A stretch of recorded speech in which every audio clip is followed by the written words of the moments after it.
It is Saturday morning. I had an appointment at 10 a.m. for service. They directed me around to the back of their facility to something they call Sport Lube, which I'm guessing is their take on Jiffy Lube. Notably, it is not feeling very jiffy. What I kind of wanted to do was the full service, but I didn't have time for that. It looked like it would have been like 4 hours from start to finish. I just did their Jiffy Lube equivalent instead, and I wrapped up early enough that I'm going to come over here and do the cat sitting part next. Still no sign of the cat that I'm cat sitting. If he ever comes out of hiding, I'll try to get him on camera. Just went to see Thor with Katie, and it was awesome!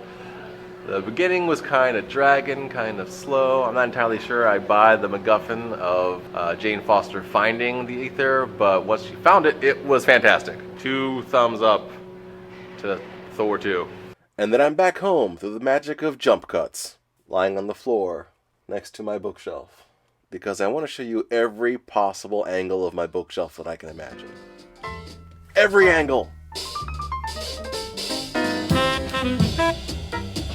Happy Sunday, Paul Talkers. You're watching this on November 10th, probably. Welcome to another installment of Paul Talks about NaNoWriMo and random other things. Let's take care of the NaNoWriMo numbers first. Today I did 2,235 words for a total of 12,265 words, which is better than I'd been doing. I'm still behind the mean line for success on the NaNoWriMo author page, but I'm catching up. I also might have gotten more written today if I hadn't spent so much time rewatching over and over again the second Day of the Doctor trailer that got released today.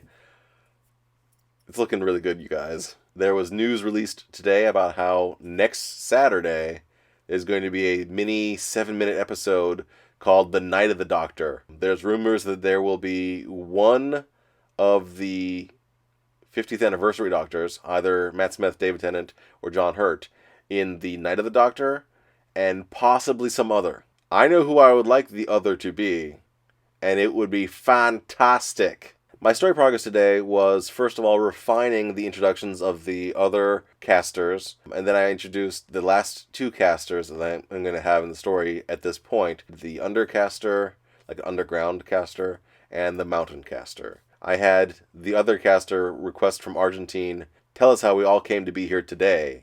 And she does. You learn a little bit more about what makes Argentine Argentine. When I actually write that part out, it'll explain to me what makes Ashley special from all the other possible people who are like her. Kind of like pulling Buffy out from all of the potential chosen ones to be the chosen one. I'm also really excited because tomorrow I'm going to be joining a group of friends for a creative work session. It's a little private group, and I'll finally be going back to them, this time with a project in mind, namely this story that I'm writing, so that's going to be pretty cool. Thank you to the people who've been commenting back on all my videos about my NaNoWriMo progress and various other things. I really appreciate it. If you are a new subscriber, please comment to let me know, because I think that the YouTube notifications for subscriptions is getting a little bit wonky as well.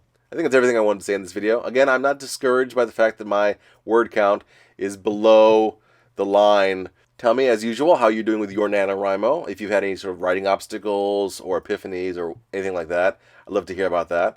Or if you're working on another project, tell me about how that project is going. Just in general, leave me some comments with your thoughts, questions, suggestions. If nothing else, just tell me something that matters to you. I hope you subscribe, and as always, thanks for watching. I wanted to keep this video upbeat, but my heart broke again today.